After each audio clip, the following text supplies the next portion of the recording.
Ramiz Mehdiyevin həbs olunduğu xəbəri paylaşıldı.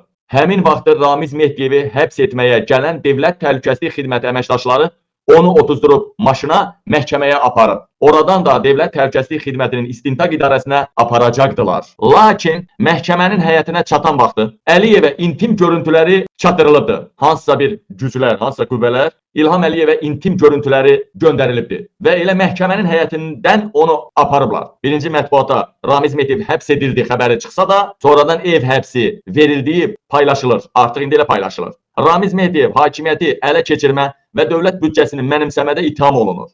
Amma ev dustaqlığı, ev həbsi verilir. Fikir verin, Ramiz Mehdiyev də hakimiyyəti ələ keçirmədə ittiham edilir, hələ üstəlik dövlət büdcəsini talamakta da mən də hakimiyyəti ələ keçirmək ittihamı verilir. Mənə 16 il həbs verilib, Ramiz Mehdiyevə 4 ay ev dustaqlığı. Necə olur elə? Bir çörək oğrusunu, bir dənə toyuğu, qonşunun toyuğunu uğrayana, bir heykələ bir cümlə yazana, bir dənə diktator deyənə 8, 10, 12, 13 il iş verirlər. Amma Ramiz Mehdiyev hakimiyyəti ələ keçirmə və dövlət büdcəsini talama maddəsinə görə 4 ay ev dustaqlığı. Ha, biri var Reşotkanın dalında olan.